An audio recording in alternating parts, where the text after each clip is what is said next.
Bien, amigos, ya estamos retornando con este tercer bloque de Enlace Nacional. Ya pueden ver que me acompaña a mi lado el magíster Herbert Cayer Gutiérrez en su calidad de presidente fundador del Partido Patriótico del Perú. Don Herbert, muchas gracias y bienvenido a Enlace Nacional. Muchas gracias también a ustedes por esta oportunidad de poder dar a conocer todo el trabajo que venimos haciendo como la primera organización política de alcance nacional inscrita ya el 29 de marzo del año 2022. Sí, justo estaba revisando aquí los antecedentes, pero se fundaron como buenos patriotas un 28 de julio del 2017.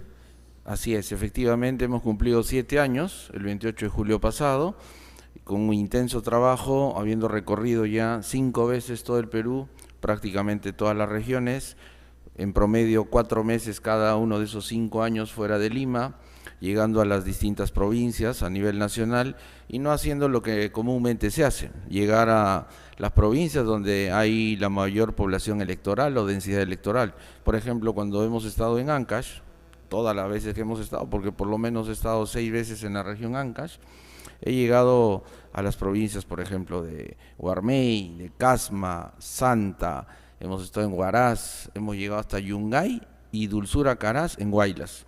Y cuando nos entrevistaban ahí los medios de comunicación, era algo que resaltaban. Era la primera vez que un candidato presidencial llegaba a esas provincias, porque normalmente se tiene este concepto de los expertos electorales, ¿no? De los operadores políticos electorales, los jefes de campaña, y dicen, ¿saben qué? Solamente vayamos a las ciudades donde hay una población electoral importante. Y cuando hablan eso, hablan de 9 ciudades del Perú que tienen más de 1 millón de habitantes. Y eso obviamente tiene que romperse, porque el electorado es tan importante en una ciudad con alta concentración de densidad poblacional como aquel que está alejado.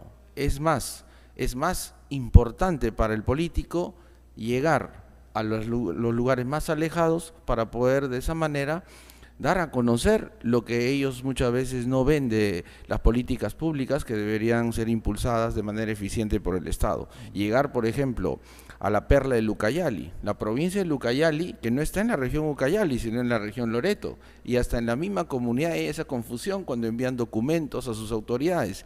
Creen que están en la región Ucayali, no, se llama la provincia de Contamana, pero está en la región Loreto. Para llegar ahí uno tiene que ir por ejemplo, hasta ciertas ciudades y de ahí tomar pues estas embarcaciones que van por los ríos y después de muchas horas de navegación llegar a esas comunidades.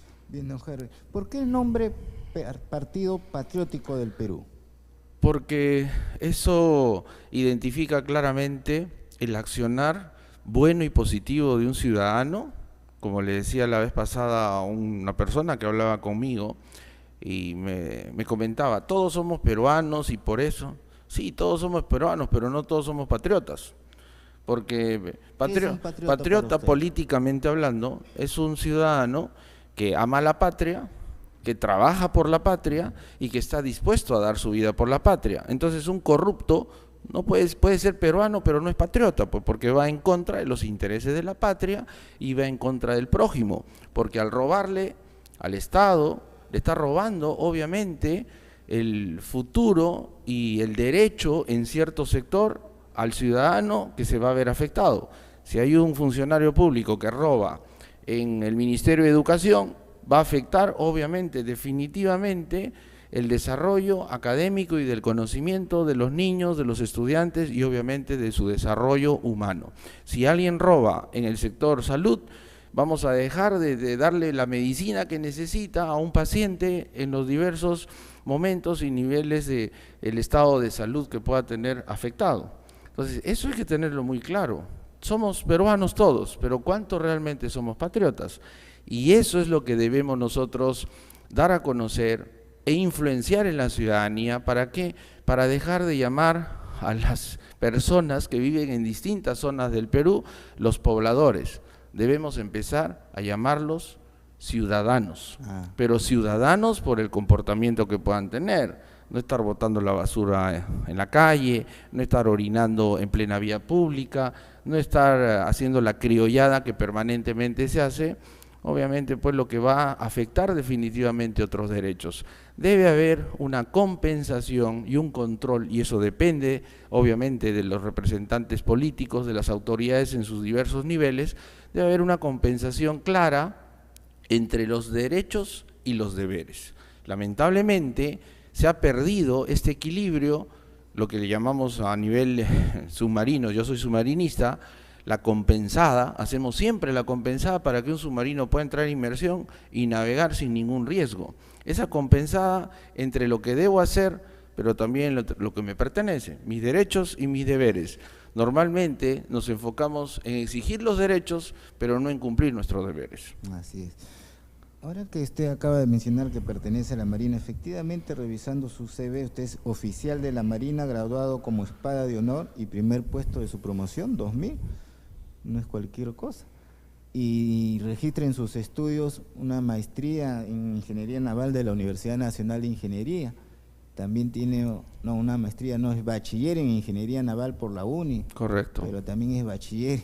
Esta no creo que le debe gustar mucho ya que la mencionen, por la UAC. En Derecho, correcto. En Derecho de Alas Peruanas, ya difunta, ¿no? No, pero yo quisiera ahí recalcar algo. Es la única universidad que me permitió estudiar a distancia, ojo, desde el año 2008, cuando yo estaba en Europa, cuando estaba estudiando en Alemania. Ninguna universidad me daba esa oportunidad.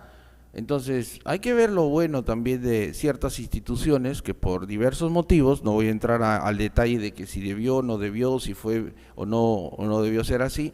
Lo que yo sí puedo asegurarle es que me puedo sentar con muchos abogados a debatir de los temas jurídicos, sin ningún problema. Y es más, todos los casos, administrativamente hablando, que he seguido y que los he preparado, aunque todavía no puedo afirmar porque no soy colegiado ni licenciado, los he ganado. Y eso es gracias, obviamente, al conocimiento y a la información que he recibido y también, obviamente, a mi esfuerzo, ¿no? Aquí en el sistema educativo, lamentablemente, no solo depende del sistema educativo en sí, o sea, de las instituciones, depende mucho del esfuerzo de cada persona para ver a qué nivel llega. Pongo un ejemplo muy claro. Si tenemos instituciones educativas, y eso es lo que permite el sistema finalmente, que un estudiante del nivel que sea pueda aprobar un curso teniendo el 40% de la nota basada en un trabajo grupal que muchas veces usted ni siquiera lo hizo, estamos muertos pues. Esas cosas tienen que analizarse claramente, deben de tenerse en la mira para hacer los ajustes necesarios. ¿Por qué? Porque ese estudiante que no participó en el desarrollo de un trabajo académico y que no lo expuso, ¿qué garantía tenemos nosotros que cuando vaya a hacer lo que tenga que hacer en la profesión que le corresponda, haga las cosas bien? Imagínese un médico que se haya graduado así. Usted pondría su vida o la de un familiar o de un amigo en manos de una persona que realmente no se ha esforzado y que el sistema no exige que cada uno demuestre esas competencias en la rama que le corresponda. Y ese es un problema generalizado, no solo en el Perú, lo he visto en varios países también. Ahora bien, también indica usted saber 3 idiomas, ¿no? O 4 me parece. En realidad 6. 6 idiomas, sí, o sea que 6. Usted ya podría hablar si estuviera entre nosotros con el Papa Juan Pablo II. Seguramente sí, tengo la oportunidad, bueno, de hablar en un nivel alto, el portugués, el inglés, el alemán, en un nivel intermedio el francés. ¿Alemán también? Sí, y obviamente estamos hablando en español y conozco la estructura del runasimi, del quechua. ¿Usted me podría decir lo que viene siendo el eslogan, lema, fuerza de Partido Patriótico del Perú, como dice, amar a la patria, trabajar por la patria y dar la vida por la patria en alemán? Sí, claro, o sea, wir müssen unseres Land lieben, ¿no? Wir müssen für unseres Land arbeiten und wir müssen unseres Leben für unseres Land geben. Eso es lo que... Bueno, primera vez que me preguntan eso, ¿no? Pero te voy a hacer uno rápido también para poder responder. No había visto el del alemán, por eso que le hago la o lo que los incas decían, ¿no? No nos enfoquemos solo en el aspecto negativo, sino en el aspecto positivo. Ellos no se enfocaban, como en algún momento algunos candidatos presidenciales hablaban de debemos ser como los incas, Amasúa, Amayuya y Amasqueya, ¿no? A nivel de la neurociencia, las cosas que nosotros hagamos en todo ámbito y sobre todo en el proceso de aprendizaje acelerado, debemos de usar técnicas que tengan un impacto positivo. Por eso, por ejemplo, una de las metodologías que nosotros vamos a aplicar en el sector de educación es la sugestopedia. La sugestopedia viene a ser la pedagogía o la andragogía, ¿no?, por medio de las sugestiones positivas, directas o indirectas. Un ejemplo, en vez de decir no botes la basura ahí, es bota la basura allá. No es el negativo, sino hay que invertirlo al positivo. No es no hagas esto, sino haz eso. Claro. Entonces, algo muy simple. Entonces, lo mismo ocurría con los incas. Ellos no se enfocaban con el aspecto negativo del ama, ¿no? Amazú, Amayuya o aquella. Ellos se enfocaban en el aspecto comunitario, positivo, y lo que era, pues, lo que decían antes, acción popular. Acción popular es la acción de trabajo comunitario para hacer algo. De ahí viene el nombre del partido que lamentablemente lo han enterrado con las acciones, pues, antipatrióticas, los niños y las ratas y los reptiles y todo eso. Los incas decían claramente, Ayinta Ruguay, hazlo bien, Ayinta Yachay, aprende bien, y Ayinta Munay, quiere bien. Entonces veamos ese aspecto muy importante, porque los incas fueron grandes y el Perú va a volver a ser grande con la intervención del Partido Patriótico del Perú. Don Heber, usted distingue al ciudadano peruano, al individuo peruano como el patriota y el antipatriota, ¿no? El patriota, el que quiere hacer las cosas bien, ¿no? O hazlo bien, como dice. Y el antipatriota, pues, el corrupto, el que roba, el que miente, el que engaña. De ser usted una alternativa, porque para algo ha trabajado en constituir esta organización política, ¿cómo vamos a hacer con esos antipatriotas? Porque al parecer ya son mayoría. Son mayoría. Están por todos lados. No, yo no creo que sea mayoría. Mire, ¿sabe por qué? A aceptar ellos. Sí, son mayoría seguramente los corruptos que están en la administración pública. Ellos son mayoría, pero recordemos que en la administración pública hay 1,5 millones de trabajadores. Deberían ser servidores públicos, servidores porque deberían estar al servicio del ciudadano. Ellos no se dan cuenta que tienen un trabajo gracias a la producción nacional de los demás que trabajan, del empresariado, de todo nivel, desde el microemprendedor, el pequeño emprendedor, el mediano empresario y el gran empresario. Es 1,5 millones de fuerza laboral que está en el sector público, pero tenemos una población económicamente activa de 18 millones, de los cuales 16 millones trabajan, 2 millones no tienen trabajo, dentro de los cuales están 1,5 millones de ninis, ni trabajan ni estudian, y yo le he puesto un ni más, ni lo quieren hacer, o sea, ni siquiera buscan la oportunidad de trabajar, de estudiar muchas veces, ¿no? Falta ahí control por parte del entorno y también del país. Estamos hablando que hay más de 8 millones de microemprendimientos en el Perú, que generan cada microemprendimiento, o sea, el microemprendedor, genera 1.5 puestos de trabajo. 8 millones por 1.5, la fuerza bruta laboral, bruta me refiero a la gran capacidad de generación de trabajo, la genera los microemprendedores. 8 millones que generan 12 millones de puestos de trabajo de los 16 millones que hay. Entonces, ellos no son corruptos, pues. Ellos están trabajando todos los días, fajándose, ¿no?, para poder vender, para poder producir, para poder preparar, por ejemplo, un queque, para preparar un sándwich, su emoliente, su maca, su quinoa, y venderlo en la calle. De manera informal muchas veces sí, pero ¿por qué? Porque no hay políticas públicas adecuadas que impulsen al emprendedor, que lo motiven, que lo orienten y que finalmente entre en el circuito de la formalidad. Acá no se trata de poner bloqueos, castigarlos, fiscalizarlos, sin que el Estado sea el gran padre orientador.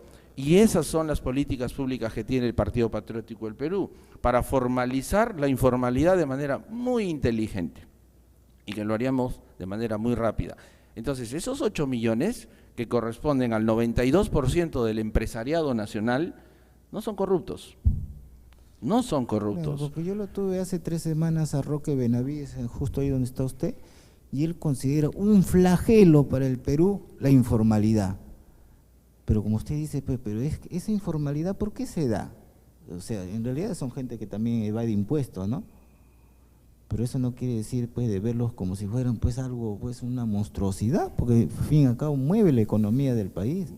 Entonces, y lo que es servicios… no son antipatriotas. No, y lo que son servicios, y como muchas veces se lanzan mensajes e información que no va con la realidad. Y dicen que la minería es el gran motor de la economía. No, es un sector importante, nadie va a decir que no.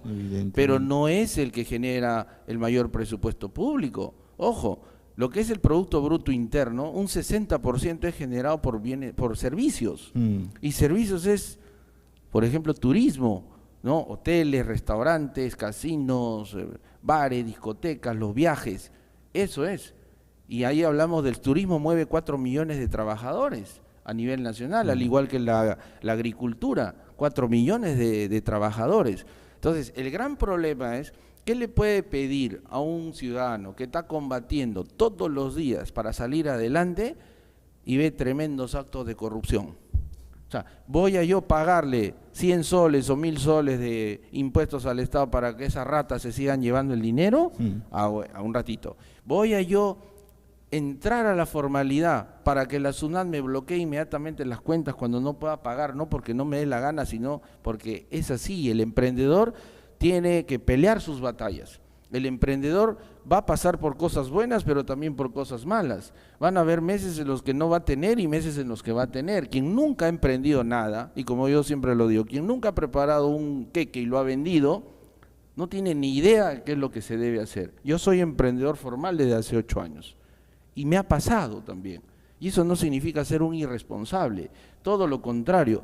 Uno es un héroe al entrar en la formalidad siendo microemprendedor, porque tiene que batallar contra esos monstruos descriteriados que se llaman ciertas instituciones públicas como la SUNAT, o como va al banco y no le abren las puertas, no les dan créditos, a pesar de haber pagado impuestos, nunca le dieron el Reactiva Perú, pero sí le dieron a esas grandes empresas que no pagan impuestos y que activan su bufete de abogados pagándoles 1 millón o 2 millones para que bloqueen el pago de sus impuestos a través de artimañas jurídicas en vez de pagar 10, 20, 30 millones de impuestos. Eso es lo que la gente no sabe y tiene que saber. Y como hay prescripción en 4 años, le pago 1 millón a usted con su bufete de abogados en vez de pagar los 30 millones que me corresponden al año. ¡Qué bonito! Entonces, así le podríamos decir al ciudadano, al emprendedor, que se formalice cuando ellos los están estrangulando y a los otros no les pasa nada. Esta es la historia de David y Goliat y debemos de revertirla definitivamente. Don Herbert, ya, ¿cómo ve este escenario electoral? Prácticamente parece que se ha adelantado el debate, ya se han lanzado candidaturas, parece algunos se han lanzado a la piscina pero sin agua, o otros los han lanzado. En su caso, ¿cómo ve? ¿Cómo se avisora de aquí a 1 año que realmente se lleven a cabo las elecciones? Estamos hablando a la fecha de 35 organizaciones políticas inscritas y nos han anunciado que se viene un pelotón más de 24. O sea que cuando vayamos a las urnas vamos a tener una sábana prácticamente para tener que marcar ya bajo este nuevo escenario por ejemplo, en el legislativo vamos a tener senadores, diputados, etcétera. ¿Cómo se siente usted participar dentro de tantas agrupaciones políticas? En realidad nosotros nos sentimos y nos vamos a sentir bien y nos vamos a sentir igual. Así hayan 40 o 50 agrupaciones políticas. ¿Sabe por qué? ¿Por qué? Porque debemos mirar en nosotros, en lo que somos, en lo que hacemos y en lo que proyectamos para la patria. A ver, no por gusto los refranes y los dichos populares son sabios, ¿no? A quien madruga, Dios lo ayuda. Así es. La pregunta es, ¿y por qué lo digo? Porque esto quiere decir, los partidos que se han inscrito con la debida anticipación, vuelvo a recordarles que el Partido Patriótico del Perú es el primer partido del Bicentenario inscrito, de esos 25 nuevos partidos, es el primero inscrito, ojo. Entonces, obviamente nosotros, al habernos inscrito hace más de 2 años, hemos tenido mayor capacidad de poder con anticipación hablar con los ciudadanos de diversas regiones y tener mejores filtros y una mayor convocatoria. ¿Cuántos militantes son a la fecha? Nosotros somos casi 27.000 afiliados, ¿no? 27.000 más de afiliados. 26.000. Y el gran problema que van a tener los partidos políticos que se han inscrito recientemente es que no van a llevar a buenos jugadores. por algo muy simple. Usted se inscribiría si fuese siendo un buen ciudadano, que quiere participar en política, quiere dar lo mejor para su comunidad, ¿se afiliaría a un partido que todavía no está inscrito formalmente? No, porque iría en contra de un principio rector que es el principio de certeza jurídica. Mientras no esté inscrito el partido no se afiliaría. ¿Por qué lo digo? Porque el 12 de julio que acaba de pasar venció el plazo de afiliación de los candidatos a la presidencia, vicepresidencia y al Congreso de la República. Así es. En otras palabras, los que se han inscrito muy cerca al límite de ese plazo, peor aún los que se han inscrito después, ¿qué jugadores van a llevar electoralmente hablando? ¿Y usted ya tiene su equipo de jugadores? ¿O Nosotros ya hemos afiliado a la mayoría porque recordemos que todo partido de alcance nacional tiene, de acuerdo a la ley de partidos políticos, el 20% de capacidad de designación. O sea que pueden designar a ciudadanos para que participen en las elecciones, pero solo al Congreso de la República, no en la plancha presidencial. Pero es un 20%. O sea, ahí se aplica Pareto, 80-20. Uno no gana el campeonato con el 20% de jugadores. Correcto. Y eso es lo que les va a pasar. Y peor si vienen más, y peor si pasan el 7 de octubre, porque el 7 de octubre vence el plazo de afiliación de futuros candidatos municipales y regionales. Así es. Entonces se van a afiliar, van a tener la estructura de lo que exige el sistema electoral para inscribir un partido, pero no van a tener los jugadores. Es como tener la flota política en el escenario del combate, pero no tienen a sus tripulaciones. Bien, don Gerber, yo le agradezco. Esta es una primera invitación. Espero de repente más adelante ya tener otra entrevista. Hemos llegado a la parte final del programa y vamos a ir ya a la última pausa comercial.